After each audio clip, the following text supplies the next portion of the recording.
الحمد لله نحمده ونستعينه ونستغفره ونؤمن به ونتوكل عليه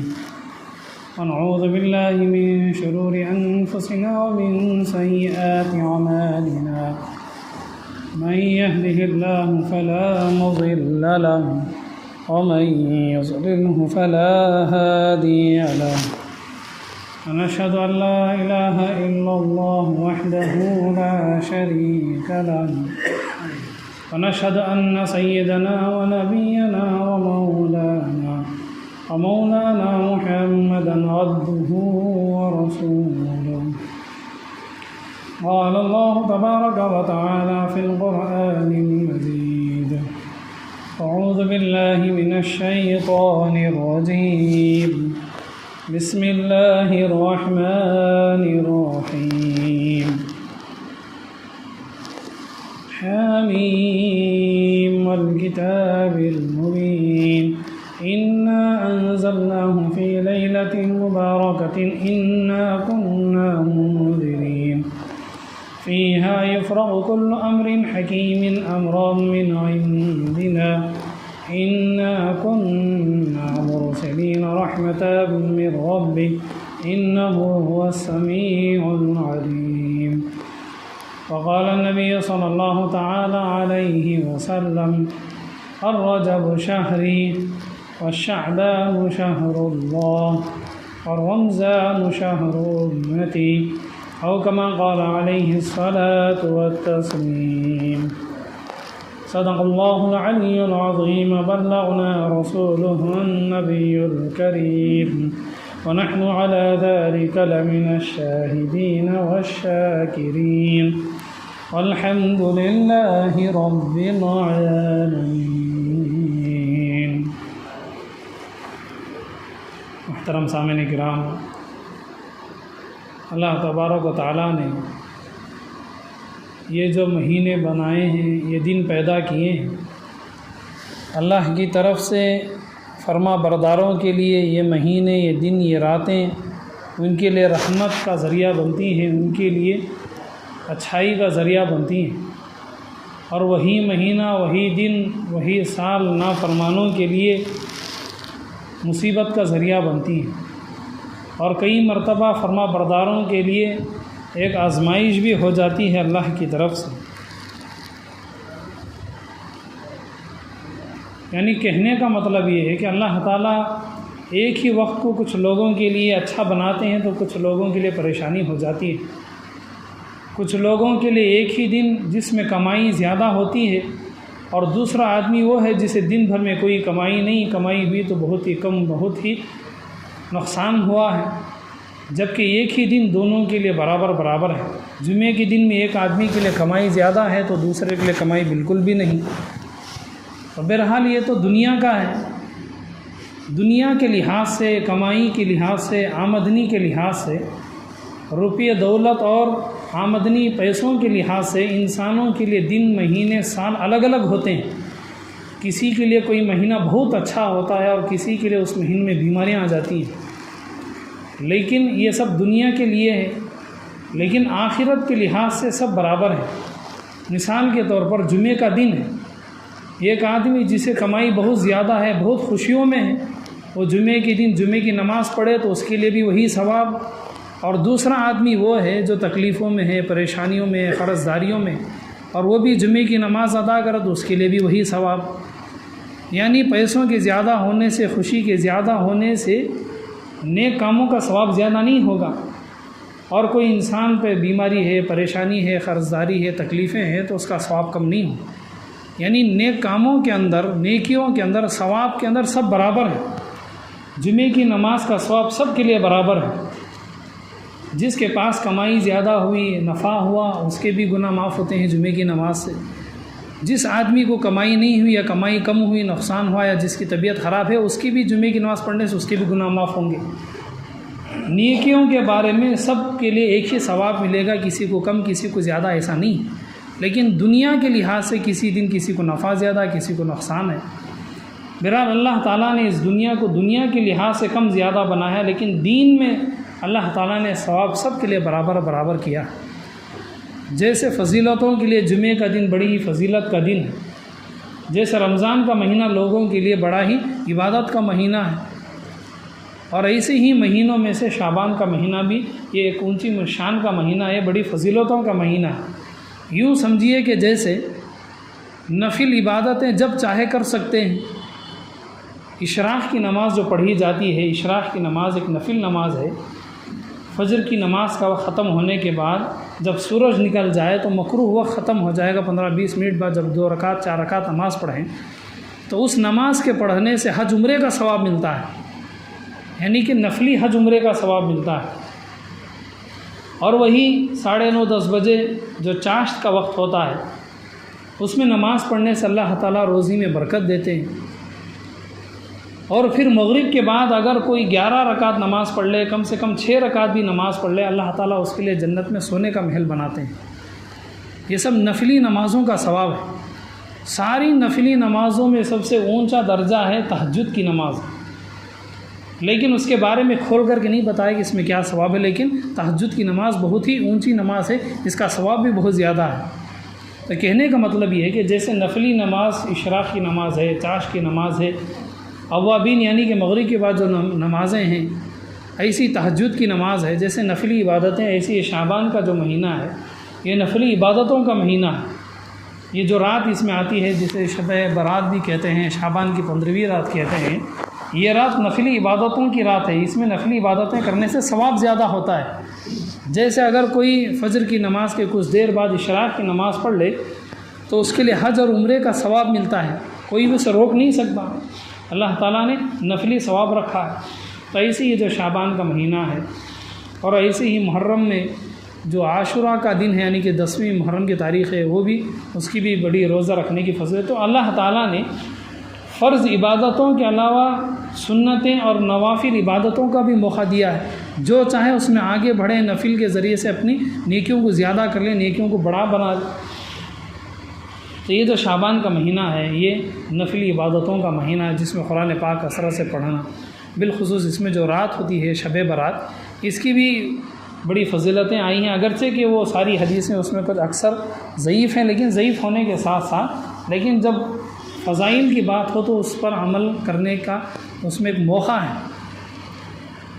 اللہ کے نبی علیہ الصلوۃ والتسلیم نے ارشاد فرمایا، رجب شہری، رجب میرا مہینہ ہے،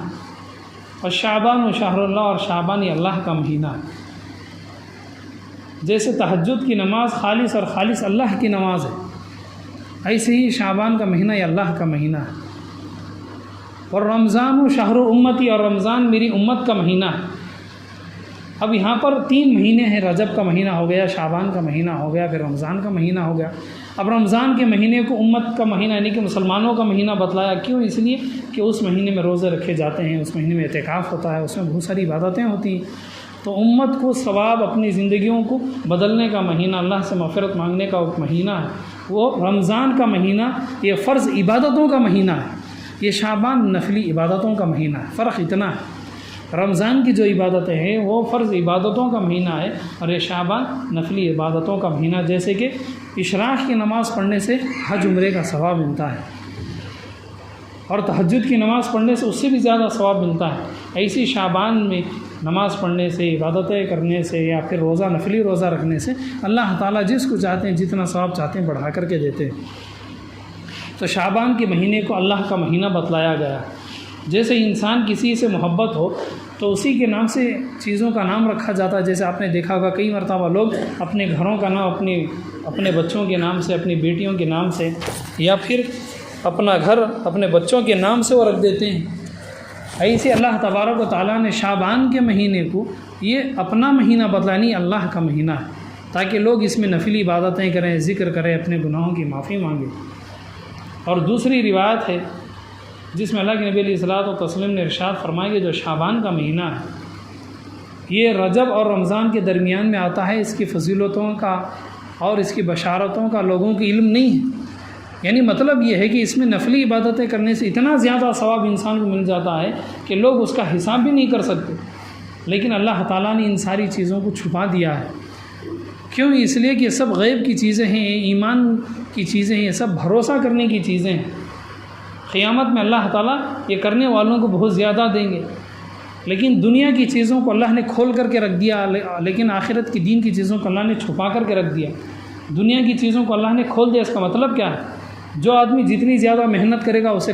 اتنی زیادہ کمائی ہوگی، جتنے زیادہ نفع کا انسان کام دھندا کاروبار کرے گا، دکان چلائے گا، اسے اتنا زیادہ دھندا ملے گا، نفع ملے گا۔ لیکن دین کے معاملے کچھ بھی نہیں۔ 4 رکعت نماز پڑھنے والے کو کیا ثواب ملا آنکھوں کو نظر نہیں آئے گا، خاموش بیٹھنے والے کو کیا ملا وہ بھی نہیں سمجھ میں آئے گا، لیکن آخرت میں یہ سب معلوم ہو جائے گا کہ نماز پڑھنے والے کے لیے کیا ثواب ملا ہے اور خاموش رہنے والے کے لیے کیا ملا ہے۔ تو بہرحال نفلی عبادتیں بھی بہت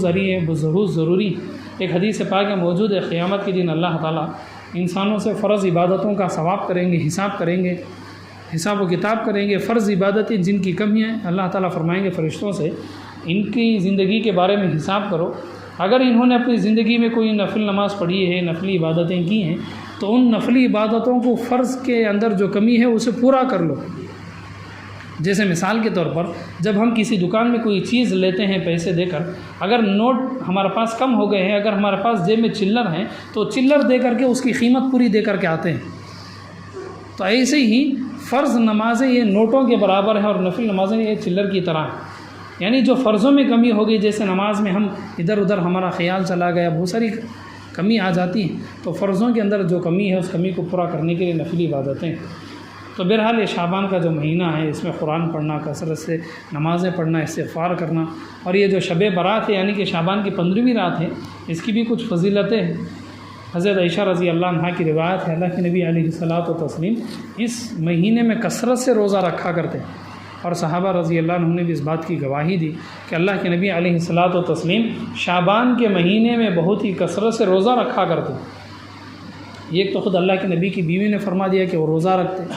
اور صحابہ اکرام نے بھی کہہ دیا، اور ایک صحابی حضرت اسامہ بن زید رضی اللہ تعالیٰ عنہ کی روایت ہے، اللہ کے نبی علیہ الصلاۃ والتسلیم سال کے 12 مہینوں میں سے 2 مہینوں میں بہت زیادہ روزے رکھتے ہیں، ایک شعبان کا مہینہ اور دوسرا رمضان کا مہینہ۔ یہ دونوں سب لوگ تو صرف سال میں 1 مہینہ رمضان کا مہینہ لوگ روزہ رکھتے ہیں، لیکن اللہ کے نبی صلی اللہ علیہ وسلم شعبان کا پورا مہینہ روزہ رکھتے ہیں۔ انہوں نے سوال کیا، اللہ کے رسول آپ شعبان کے مہینے میں کیوں روزہ رکھتے ہیں؟ روزہ تو رمضان کے مہینے میں رکھنا چاہیے، رمضان کے روزے فرض ہیں، شعبان میں آپ کیوں روزہ رکھتے ہیں؟ اللہ کے نبی علیہ الصلاۃ والتسلیم نے فرمایا کہ شعبان کا مہینہ یہ ایسا مہینہ ہے جس کے اندر انسان جتنے کام کرتے ہیں وہ اللہ کے دربار میں انسانوں کے عمل، انسان کے حساب و کتاب اللہ کے دربار میں حاضر ہوتے ہیں۔ میں چاہتا ہوں کہ جس وقت اللہ کے دربار میں میرے نیک عملوں کو پیش کیا جائے، میں اللہ کے لیے روزہ رکھوں، یعنی کہ اللہ کے نام پہ میں بھوکا رہوں۔ یعنی اس کا مطلب یہ ہے کہ جب ہم اللہ کے لیے روزہ رکھیں، اللہ کے لیے بھوکے ہیں، پیاسے ہیں، تو اگر ہمارے نیکیوں میں کمی ہے، مثال کے طور پر ہم نماز میں کچھ ایسی خرابی آ گئی ہمارے اندر یا دیگر عبادتوں میں کمی آ گئی، لیکن اس وقت اگر اللہ کو غصہ بھی آ جائے ہمارے اوپر، چونکہ اب ہم اس وقت روزہ رکھیں، اللہ کے لیے بھوکے ہیں، پیاسے ہیں، ہو سکتا ہے کہ اللہ تعالیٰ ہمارے اس روزے کو دیکھ کر اللہ کے نام پر بھوکا پیاسا رہنے کی وجہ سے اللہ تعالیٰ ہماری عبادت میں جو کمی ہے، کمزوری ہے، اللہ تعالیٰ اسے بھی قبول کر لے۔ جیسے اپنا بچہ اگر کوئی غلطی بھی کرتا ہے تو ماں باپ اسے معاف کر دیتے ہیں، دیکھ کر بھی اسے ایسا سمجھتے ہیں جیسے کہ انہوں نے کوئی دیکھا ہی نہیں۔ اگر وہی دوسروں کی اولاد، دوسروں کے بچے چھوٹی سی بھی غلطی کرے اسے وہ پکڑ لیتے ہیں۔ یعنی اس مہینے میں روزہ رکھنا، دیگر عبادتیں اس لیے کی جاتی ہیں تاکہ ہم سے جو عبادتوں میں غلطیاں ہوئی ہیں، اگر ان غلطیوں کو اللہ کے سامنے، وہ جو ہماری نیکیاں ہیں، نمازیں، دیگر عبادتیں، اگر اس پر اللہ ناراض بھی ہوں تو کم از کم ہماری اس مہینے کی عبادتوں کو دیکھ کر اللہ رحم کر کے ہماری عبادتوں کو قبول کر لے۔ تو میرا اللہ کے نبی صلی اللہ علیہ وسلم نے فرمایا کہ میں روزہ اس لیے رکھتا ہوں تاکہ اللہ کے دربار میں جب میرے وہ چیزیں پیش ہوں تو اللہ تعالیٰ مجھے دیکھے کہ میں روزے کے ساتھ ہوں۔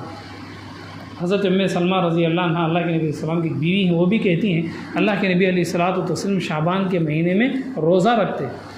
یعنی ساری باتوں کا خلاصہ یہ ہے کہ یہ نفلی روزہ رکھنے کا مہینہ، جیسے نفلی نماز، اشراق کی نماز، چاشت کی نماز، نفلی نماز، تہجد کی نماز، نفلی نماز، ایسی شعبان کا روزہ نفلی روزہ، محرم کا روزہ نفلی روزہ، شعبان کی عبادتیں یہ نفلی عبادتیں، لیکن ان کے اندر ثواب بھی اللہ نے بہت رکھا ہے۔ تو بہرحال ثواب حاصل کرنے کے لیے، نیکیوں کو زیادہ کمانے کے لیے اللہ تعالیٰ نے یہ شعبان کا مہینہ، ایسے بہت سارے مہینے اللہ نے دن رکھے، ایسی جمعے کا بھی ہے جمعے کی نماز جو انسان جمعے کی نماز پڑھ لے اور دوسری جمعہ بھی وہ غسل وغیرہ کر کے پڑھ لے تو 2 جمعے کی نمازیں پڑھنے کی وجہ سے 2 جمعے کے درمیان کے یعنی کہ 8 دن کے جتنے گناہ ہیں وہ معاف ہو جاتے ہیں۔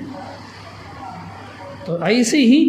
یہ عبادتیں جو ہے شعبان کا مہینہ یہ ساری ہیں، اس کی وجہ سے ہمارے گناہوں کو معاف کرانے کے لیے، ہمارے اندر نیکیوں کا ثواب زیادہ کرنے کے لیے اللہ نے یہ مہینے ہمیں عطا فرمائے ہیں۔ اللہ کے نبی علیہ الصلوۃ والتسلیم نے شعبان کی 13 تاریخ کو دعا مانگی۔ اب دعا ہو گئی لیکن اس دعا کا 1/3 حصہ قبول ہوا، 1/3 کہتے ہیں دعا کا کوئی حصہ قبول ہوا۔ 14 تاریخ کو نبی علیہ السلام نے پھر دعا مانگی، دعا کا 2/3 حصہ قبول ہوا، یعنی کہ پوری دعا قبول ہوئی، پھر بھی دعا پینڈنگ ہی، پوری طرح سے وہ قبول نہیں ہوئی۔ شعبان کی 15ویں تاریخ کو جب اللہ کے نبی علیہ السلام نے دعا مانگی، شعبان کی 15ویں تاریخ یعنی شب برات، اس رات میں جب آپ نے امت کے لیے دعا مانگی، مسلمانوں کے لیے دعا مانگی تو اللہ تعالیٰ نے اس دعا کو پوری طرح سے قبول فرما لیا۔ یعنی اللہ کے نبی علیہ الصلوۃ والتسلیم کی 13ویں تاریخ کی دعا، 14 یعنی دوسری دن کی دعا، پھر تیسرا دن یعنی شب برات کی جو رات تھی، اس رات اللہ کے نبی علیہ السلام نے جب دعا مانگی 3 رات لگ گئے تھے اس دعا کو پورا ہونے کے لیے۔ اس سے ہمیں سبق یہ ملتا ہے، کئی مرتبہ لوگ ایک بار دعا مانگ کے خاموش ہو جائیں گے، پھر لوگ کہتے ہیں کہ ہماری دعا قبول نہیں ہے، اللہ تعالیٰ ہماری دعا کو قبول نہیں کرتے، اللہ تعالیٰ ہماری دعا کو نہیں سنتے، جبکہ وہ تو اللہ کے نبی تھے، اللہ کے رسول تھے، اللہ کے پیغمبر تھے۔ ایک دن دعا مانگی لیکن دعا پوری نہیں ہوئی، دوسری دن دعا مانگی پھر پوری نہیں، تیسری دن دعا مانگنے کے بعد وہ دعا پوری ہو گئی۔ تو اس طرح ہمیں بھی کئی مرتبہ ایک ہی دعا کو بار بار مانگتے رہنا چاہیے تاکہ اللہ تعالیٰ ہماری ضرورتوں کو پورا کر دے۔ ایک بار اگر کسی وجہ سے ہماری دعا میں دیر ہو گئی ہے تو دوسری دعا میں ہو سکتا ہے قبول ہو جائے، تیسری مرتبہ ہو جائے، ایسے ہی اور بھی مانگتے رہنا چاہیے۔ حضرت ابراہیم خلیل اللہ یہ اللہ کے ایک ایسے نبی ہیں جنہیں اللہ نے فرمایا کہ میرے دوست ہیں۔ سارے نبیوں میں سے حضرت ابراہیم خلیل اللہ وہ اللہ کے ایک ایسے نبی اور رسول گزرے ہیں جنہیں اللہ نے فرمایا وہ میرے دوست ہیں۔ جیسے ہمارا کوئی انسان جگری دوست ہوتا ہے جس کے ساتھ ہمیں بڑی خوشی کے ساتھ پیش آتے ہیں، جس کے ساتھ ہم دل کھول کر کے بات کرتے ہیں، حضرت ابراہیم خلیل اللہ اللہ کے دوست تھے۔ اللہ تعالیٰ جو چاہتے وہ ابراہیم علیہ السلام کو بتا دیتے اور ابراہیم علیہ السلام جو چاہتے وہ اللہ سے مانگ لیتے۔ لیکن ابراہیم خلیل اللہ نے دعا مانگی، اللہ مجھے بیٹا دے، مجھے اولاد دے۔ شادی ہو گئی، جوانی کی عمر میں ہوتے ہوتے جوانی بھی ہو گئی، تقریباً 90 سال کی عمر تک اولاد ہی نہیں ہوئی، بیٹا ہی نہیں ہوا، نہ بیٹا نہ بیٹی، اولاد ہی نہیں ہوئی۔ جو بڑھاپے کی عمر ہے، دعا مانگتے مانگتے پوری جوانی ختم ہو گئی، بڑھاپے کی عمر میں جا کے دعا قبول ہوئی۔ بڑھاپے کی عمر میں حضرت اسماعیل ذبیح اللہ پیدا ہوئے، حضرت اسحاق علیہ السلام پیدا ہوئے، اور اللہ کی مرضی جسے چاہے جب چاہے طاقت دے دے۔ اللہ تعالیٰ نے بڑھاپے کے اندر وہ جوانی کی طاقت دے دی، وہ جوانی کی طرح سے پھر ان کے اندر اولاد بھی پیدا ہو۔ یعنی اس واقعے کا مطلب یہ ہے کہ اللہ کے نبی علیہ السلام نے پہلے دن دعا مانگی، پوری دعا نہیں ہوئی، دوسری دن دعا مانگی پھر بھی دعا نہیں ہوئی، تیسری دن کی دعا کرنے کے بعد پوری دعا قبول ہو گئی۔ حضرت ابراہیم خلیل اللہ دعا مانگتے رہے، جوانی ہو گئی، بڑھاپے کی عمر میں 90 سال کی عمر میں جا کے دعا قبول ہوئی۔ 90 سال کی عمر میں اللہ نے، بڑھاپے کی عمر میں اللہ نے واپس سے جوانی دی، اللہ تعالیٰ نے ان کے لیے اولاد دے دی۔ تو اس طرح اللہ تعالیٰ کئی مرتبہ دعا مانگتے ہیں، بار بار مانگتے ہیں، اللہ تعالیٰ نہیں دیتے، کیوں؟ اس لیے کہ اللہ کی کوئی وہاں پر مصلحت ہوتی ہے، لیکن صبر رکھنا چاہیے، وہاں پر انتظار بھی کرنا چاہیے۔ اور حدیث پاک میں موجود ہے، قرآن کریم میں اللہ نے فرمایا عسیٰ ان تحبوا شیئا وہو شر لکم، تم جو پسند کرتے ہو، حالانکہ جو چیز تمہارے لیے پسندیدہ ہے اللہ کے دربار میں وہ چیز تمہارے لیے نقصان ہے۔ کئی مرتبہ ہم سمجھتے ہیں کہ فلاں چیز ہمارے لیے فائدہ، لیکن اس میں ہمارے لیے نقصان ہوتا ہے۔ وَعَسَىٰ أَن تَكْرَهُوا شَيْئًا وَهُوَ خَيْرٌ لَكُمْ، اور بہت ساری چیزیں ایسی ہوتی ہیں جو سمجھتے ہیں ہمارے لیے مصیبت ہے، فلاں انسان ہمارے لیے تکلیف کا ذریعہ ہے، لیکن وہی انسان وہی چیز اللہ تعالیٰ ہمارے لیے نفع کی چیز بنا دیتے ہیں۔ یعنی مطلب یہ ہے کہ جو ہم دعا مانگ رہے ہیں، کئی مرتبہ دعا نہیں ہوتی، لیکن دعا نہ ہونے میں ہی ہمارا فائدہ ہے۔ اگر وہ دعا قبول ہو گئی، جو چیز ہم نے مانگی ہم سمجھتے ہیں کہ اس دعا سے ہمارے لیے فائدہ ہے، کئی مرتبہ اس میں کچھ نقصانات بھی ہوتے ہیں، اللہ تعالیٰ اس دعا کو قبول نہیں کرتے۔ تو بہرحال کہنے کا مطلب یہ ہے کہ دعا کئی مرتبہ مانگنا چاہے، کئی مرتبہ دعا قبول ہونے میں دیر بھی ہو جاتی ہے۔ اور اللہ تبارک و تعالیٰ نے یہ جو شعبان کا مہینہ اس طرح شب برات ہو، شب قدر ہو، یا پھر محرم کی جو 10ویں تاریخ ہے، عاشورے کا روزہ، اس طرح کی جو چیزیں عطا فرمائیں، اس کا مقصد یہ ہے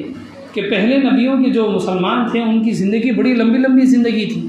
حضرت موسیٰ علیہ السلام کی، ان کی امت کی، فرعون کی زندگی، پھر حضرت موسیٰ علیہ السلام کے زمانے میں جوانی شروع ہوتی تھی 400 سال کے بعد،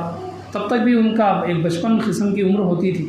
مکمل جوانی شروع ہوتی تھی وہاں پر 400 سال کے بعد، یعنی کہ وہ بڑا آدمی سمجھا جاتا تھا لوگوں میں، اور ان کی عمریں ہزاروں سال کی ہوتی تھی۔ حضرت نوح علیہ السلام کی عمر خود 1500 سال کے قریب، لیکن ہر نبی جتنے بھی آتے ہیں ان کے مسلمانوں کی عمریں ان کے نبیوں کے برابر ہوتی ہیں۔ اب ہمارے نبی کی عمر 60 سے 63 سال کے درمیان ہے، تو اس امت کی زندگی بھی 60 سے 70 کے درمیان میں ہوگی، یعنی 60 سال سے لے کر 70 کے درمیان میں پتہ نہیں کس کی کب موت ہو جائے۔ ہاں اللہ جس کو چاہتے ہیں 70 سے زیادہ بھی عمر دیتے ہیں، جس کو چاہتے ہیں 60 سال سے پہلے ہی اسے اپنے پاس لے جاتے ہیں۔ اب چونکہ عمر چھوٹی ہے، اب پہلے نبیوں کے مسلمانوں کی زندگیاں بڑی بڑی تھیں، کئی 100 سال کی زندگی تھی، تو چھوٹی عمر ہونے کے ساتھ ساتھ ثواب زیادہ حاصل کرنے کے لیے اللہ تعالیٰ نے شعبان کا مہینہ ہو، شب قدر ہو یا محرم کے روزے ہوں، یہ نفلی عبادتوں کا اللہ نے موقع اس لیے دیا ہے تاکہ ہم نفلی عبادتیں کر کے وہ جو بڑی عمر کے لوگ آئے ہیں حضرت موسیٰ علیہ السلام کی امتیں، ان کی مسلمان حضرت نوح علیہ السلام کی، ان سے بھی سامنے ہم پہنچ جائیں۔ تو اللہ کے نبی علیہ الصلاۃ والتسلیم نے اس مہینے میں مرحومین کے لیے دعا مانگی ہے۔ اب چونکہ اللہ کے نبی السلام نے قبرستان میں جا کر کے شب برات میں یا 15ویں شب میں یہ جو دعا مانگی تھی، اس لیے لوگوں نے شعبان کے مہینے میں اپنے مرحوم کے لیے صدقہ خیرات دیتے ہیں، کئی مرتبہ کھانا کھلا دیتے ہیں، کئی مرتبہ اپنی اپنی جو سہولت ہوتی ہے اس لحاظ سے وہ لوگوں میں صدقہ کرتے ہیں، خیرات دیتے ہیں۔ کچھ لوگ کھانا بنا کر کے غریبوں میں تقسیم کر کے اپنے جو انتقال ہو گئے ماں باپ یا دادا دادی، نانا نانی یا اپنے بھائی بہن بیوی بیٹے جو کچھ بھی ہوں، ان کو ثواب پہنچانے کے لیے، چونکہ اللہ کے نبی صلی اللہ علیہ وسلم نے شعبان کے مہینے میں مرے ہوئے انسانوں کے لیے دعا کی تھی، اس لیے لوگوں میں ایک رواج ہو گیا کہ شعبان کے مہینے میں اپنے مرے ہوئے لوگوں کے یعنی مرحومین کے لیے، جو لوگ انتقال ہو گئے ان کے لیے صدقہ خیرات کرنا، دعا کرنا۔ اس طرح لوگوں نے ایک معمول بنا لیا کہ شعبان کا مہینہ جب بھی آئے گا وہ کچھ نہ کچھ پکا کر کے یا صدقہ کر کے، کچھ نہ کچھ وہ لوگوں میں صدقہ خیرات کر کے اپنے مرحومین کو ثواب بخشاتے ہیں۔ تو بہرحال ثواب بخشانا اپنے مرحومین کو کبھی بھی بخشا سکتے، لیکن اب چونکہ لوگوں میں ایک عادت ہو گئی کہ شعبان کا مہینہ آئے گا تو اپنے مرحوم کے لیے کچھ کھانا بانٹ دیں گے یا پھر کچھ پیسے بانٹ دیں گے، صدقہ خیرات کی نیت سے کچھ چیزیں لے کر کے غریبوں میں راشن بھیج دیں گے تاکہ ہمارے جو مرحوم ہیں، گھر کے ماں باپ ہیں یا دادا دادی ہیں، ان کو ثواب مل جائے۔ تو یہ ثواب بخشانا کوئی بری بات نہیں ہے، لیکن اسے بخشانا چاہیے، لیکن اس کے اندر بہت سارے رسم و رواج بنا رکھے ہیں کہ فلاں قسم کا حلوہ بنائیں گے تو ہی ثواب جائے گا، اگر شعبان کی رات میں بکرے کا گوشت پکے گا ہی تو تبھی ثواب جائے گا۔ یہ ساری غلط چیزیں، چاہے انسان اپنی اپنی طاقت کے لحاظ سے جتنی اس کی طاقت ہے، جتنی اس کی سہولت ہے، وہ اپنے لحاظ سے وہ پکا کر کے صدقہ خیرات کرے۔ کچھ لوگ غریب بھی ہوتے ہیں، کچھ لوگ قرض داری میں پھنسے ہوتے ہیں، کچھ لوگ پریشانیوں میں ہوتے ہیں، وہ دوسرے لوگوں کی طرح بڑی دعوت نہیں کر سکتے، تو اپنی اپنی طاقت کے لحاظ سے اللہ نے جو دیا ہے اسی میں صدقہ خیرات اپنی ماں کی طرف سے، ماں باپ کی طرف سے، اپنے بڑے مرحومین کی طرف سے لوگوں کو کھلائیں پلائیں۔ ایسا نہیں کہ بکرے کا ہی گوشت ہونا ضروری ہے یا پھر فلاں حلوہ پکائیں گے تو یہ ثواب مرحوم کو جائے گا، فلاں قسم کا میٹھا پکائیں گے تو ثواب جائے گا، ایسی بات نہیں۔ جو بھی اپنے مرحوم کو ثواب بخشانے کے لیے پیسے دے، راشن دے، کپڑے دے، یتیم بچے بچیوں میں لے جا کر کے کچھ کپڑے بانٹ دے یا صدقہ خیرات کر دے یا انہیں کھانے پینے کا سامان دے دے یا پکا کر کے ضرورت مندوں میں کھلا دے، جو چاہے کر کے بہرحال ثواب پہنچانا یہ مقصود ہے۔ اگر یہ چھوڑ کر کے فلاں پکوان حلوہ بنانا ضروری ہے، فلاں پوری بنانا ضروری ہے، فلاں مہنگا گوشت ہی پکانا، اگر یہ چیز آ گئی تو عبادت نہیں ہے، وہ رسم ہے، ایک رواج ہے۔ عبادت اسی کو کہتے ہیں کہ بس ہم اللہ کے لیے ثواب حاصل کرنے کے لیے، اپنے لیے، اپنے مرحومین کے لیے ثواب کی نیت سے لوگوں کو کھلائیں پلائیں، جتنا ہو سکے ہم خرچ کریں۔ اب پہلے زمانے میں کچھ لوگ اس طرح کے ہو گئے تھے، اب یہ پرانے زمانے کا واقعہ ہے کہ شعبان کے مہینے میں لوگ قاضی صاحب کو لے کر کے جاتے، قاضی صاحب گھر میں جا کر کے مرحوم کے لیے دعا کرتے اور گھر والے قاضی صاحب کو توشہ دے دیتے کھانے پینے کے لیے، اب وہ لا کر کے اپنے پاس رکھ لیتے۔ اب ایسے ہی ہوتا رہا، ایک مرتبہ ایسا ہوا کہ ایک شعبان کے مہینے میں لوگ قاضی صاحب کو لے کر کے گئے دعا کرانے کے لیے اپنے گھر میں، اپنے مرحوم جو ماں باپ ہوتے ہیں یا بیوی ہے، کسی کی بیوی کا انتقال ہو گیا، کسی کے بہن بھائیوں کا انتقال ہو گیا، اور جب وہ دعا کر کے واپس آئے تو انہوں نے دیکھا کہ ایک بوڑھی عورت مسجد کے پاس ہے۔ انہوں نے سوال کیا کہ تم یہاں پہ کیوں آئی ہیں؟ عورت کہنے لگی میں آپ کے پاس آئی تھی آپ کو دعا کرانے کے لیے، آپ کو دعوت دینے کے لیے، آپ نہیں تھے، مسجد کے اندر ایک مسافر آدمی تھا، میں نے اس مسافر آدمی کو اپنے مرحوم شوہر کی طرف سے، اپنے مرحوم گھر کے مرحوم کی طرف سے میں نے دعوت کھلا دی، اور جو قاضی تھے انہیں غصہ آ گیا کہ میری دعوت دوسرے کو کیوں چلے گئی، میرا توشہ دوسرے کو کیوں مل گیا۔ اب چونکہ ان کو ایک ناٹک کرنا تھا، انہوں نے جو کفن، جب بھی کفن دفن ہو کفن کا کپڑا بچ ہی جاتا ہے، انہوں نے کفن کا کپڑا لے کر کے اپنے سر پر، اپنے چہرے پر اچھی طرح سے لپیٹ لیا، صرف آنکھیں انہوں نے کھلی رکھی، ایک موٹا لمبا چوڑا ڈنڈا لے کر کے آئے، وہ جو مسافر تھا اور دیکھ کر کے ڈر کر کے بھاگ گیا کہ مجھے ہی مارنے کے لیے آ رہے ہیں۔ اب وہ آنے کے بعد وہ مسجد کے اندر کبھی اس دیوار پہ لاٹھی مار رہے ہیں، کبھی اس دیوار پہ لاٹھی مارتے ہیں، کبھی مسجد کے باہر جا کر کے ڈنڈا لے کر کے دیوار پر مارتے ہیں، کبھی ہوا کے اندر ایسے جیسے کسی کو بھگاتے ہیں اس طرح وہ ہوا کے اندر ڈنڈا گھما رہے ہیں۔ سارے گاؤں میں بات پھیل گئی، سارے گاؤں والے پریشان ہو کر کے آ گئے، قاضی صاحب کیا ہو گیا ہے، آپ ڈنڈا لے کے مسجد کی دیواروں پہ کیوں مار رہے ہیں، مسجد کے باہر کیوں مار رہے ہیں، ہوا میں کیوں آپ لاٹھی چلا رہے ہیں۔ وہ کہنے لگے، اب چونکہ کہ انہوں نے ایک رواج بنا لیا تھا، وہ کہنے لگے ساری مصیبت اس بوڑھی عورت کی وجہ سے آ گئی ہے، اگر وہ مجھ سے دعا کراتی، مجھے توشہ دیتی، مجھے کھانے کی دعوت دیتی تو کوئی بات نہیں، اس بوڑھی عورت نے لے جا کر کے دعوت فلاں مسافر کو کھلا دیا، جتنے مرحومین کی روحیں تھیں وہ سب مسجد میں آ گئی ہیں، سب مرحومین کی مردوں کی روحیں مجھے مارنا شروع کر دیا۔ اب ان روحوں کو، اب چونکہ انہوں نے مجھ پر حملہ کر دیا، میں اپنے آپ کو بچانے کے لیے میں بھی ڈنڈا لے کر کے ان روحانیوں کے پیچھے بھاگ گیا ہوں، میں کبھی اس روحانی کو مارتا، کبھی اس مارتا، لیکن وہ آخر میں بے ہوش ہو کر کے وہ گر گئے۔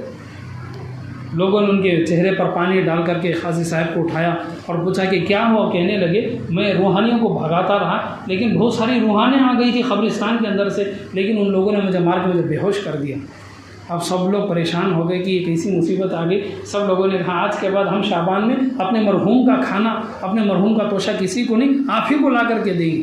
یعنی کہنے کا مطلب یہ ہے کہ کچھ اس طرح کے غلط قسم کے رواج کچھ زمانوں میں بدل گئے، ایسا نہیں ہے۔ مرحوم کے لیے آپ ثواب پہنچانے کے لیے کھانا ہو، کپڑے ہو، راشن ہو، روپیے پیسے ہوں، جو چاہیں اپنے ماں باپ کی طرف سے، اپنے بڑے مرحومین کی طرف سے، کہ اپنے بہن بھائیوں کی طرف سے، جس کو چاہے آپ دے سکتے ہیں۔ مقصد ہے اپنے مرحوم کو ثواب پہنچانا، کسی ایک آدمی کو دینا فکس ایسا ضروری نہیں، کسی کو بھی آپ ضرورت مندوں کو دیں، یتیم بچوں کو آپ کپڑے پہنا دیں، یتیم گھرانوں میں بیوہ جو ضرورت مند ہے یا بہت ہی قرض کی حالت میں، پریشانی کی حالت میں، آپ ان کے گھر میں کچھ پیسے وغیرہ بھیجیں، آپ کو ثواب مل جائے گا۔ تو بہرحال ثواب پہنچانا مقصود ہے کہ جتنے رسم و رواجات ہیں کہ فلاں قسم کا پکوان ضروری ہے۔ اگر مرحوم پان بیڑا کھاتا ہے تو پان بیڑا جب تک ثواب کی نیت سے نہیں دیں گے، مرحوم کو ثواب نہیں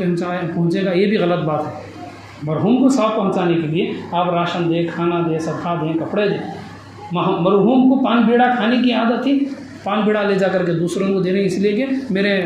فلاں مرحوم کو بیڑے کی عادت تھی، پان کی عادت تھی، اس لیے وہ ثواب ملا، ایسا نہیں۔ یہ جتنے غلط قسم کی عادتیں ہیں اس سے ہمیں بچنا چاہیے۔ مقصد ہے شعبان کے مہینے کا ہم بھی عبادت کریں اپنے مرحوم ماں باپ کے لیے، مرحوم جتنے بھی ہوتے ہیں خاندان کے گھر کے، ان کو ثواب پہنچانے کے لیے صدقہ خیرات ہو یا کھانا پکا کر کے یا ایسے راشن لے جا کر کے ضرورت مندوں میں دے کر کے انہیں ثواب پہنچانا۔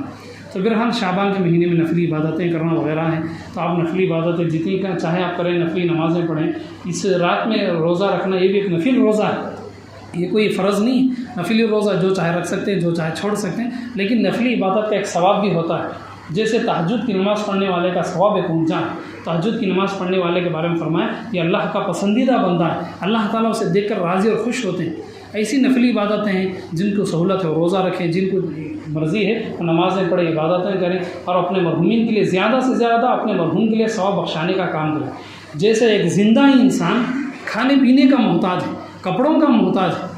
جیسے ایک زندہ انسان اپنی پسند کی چیزیں کھانے سے اسے خوشی ہوتی ہے، نئے کپڑے پہننے سے ہمیں خوشی ہوتی ہے۔ اگر ہم اپنے بچوں کو نئے کپڑے پہنائیں تو ہمیں خوشی ہوتی ہے کہ ہمارے بچے نئے کپڑے پہنیں۔ جب ہم اپنے لیے، اپنے بچوں کے لیے کھانے پینے کے کپڑوں کے بارے میں سوچتے ہیں، ایسے اپنے مرحومین کا بھی ہمیں خیال کرنا چاہیے۔ اللہ کے نبی علیہ الصلوۃ والتسلیم جب عید کی نماز کے لیے جاتے، رمضان ہو، بقرعید ہو، عید کی نماز ہونے کے بعد اللہ کے نبی السلام قبرستان میں آ کر مرحوم کے لیے دعا کرتے ہیں۔ یعنی اللہ کے نبی علیہ السلام یہ بتلانا چاہتے تھے کہ عید کے دن ہم نئے کپڑے پہن لیتے ہیں، عید کے دن ہم اپنے بچوں کو نئے کپڑے پہناتے ہیں، عید کے دن اچھے اچھے پکوان ہمارے گھروں میں ہوتے ہیں، لیکن مرے ہوئے لوگوں کو کون یاد رکھے گا؟ جیسے عید کا دن ہمارے لیے خوشی کا دن ہے، عید کی نماز کے بعد مرحوم کے لیے دعا کریں، ماں باپ کے لیے یا بہن بھائی جو کچھ بھی ہوں، ہر آدمی کے اپنے اپنے مرحوم ہوتے ہیں، خاندان کے ہوتے ہیں. یعنی عید کے دن بھی اللہ کے نبی علیہ السلام نے عید کی نماز کے بعد مرحومین کے لیے دعا مانگی، قبرستان میں یا جہاں بھی ہو.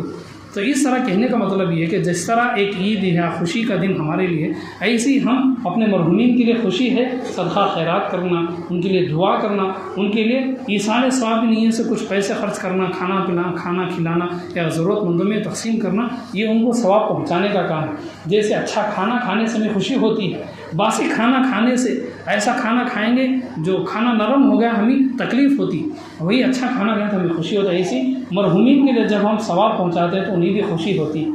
ایسے مرحومین کے لیے ہم صدقہ خیرات دیتے ہیں تو انہیں معلوم ہوتا ہے کہ ہمارے اولاد، ہمارے بہن بھائی، میرا شوہر یا میری بیوی میرے لیے ثواب پہنچا، انہیں معلوم ہو جاتا. اللہ تعالیٰ مرحومین کو معلوم کرا دیتے ہیں کہ تمہاری اولاد تمہارے لیے دعائیں کر رہی ہیں، تمہاری اولاد تمہارے لیے صدقہ خیرات دے رہے ہیں. اور کتابوں میں موجود ہے کہ جمعے کے دن قبرستان میں جا کر کے قبروں کی زیارت کرنا، یہ بھی ایک سنت عمل ہے. وہاں جا کر کے اپنے مرحوم کے لیے دعا کرنا.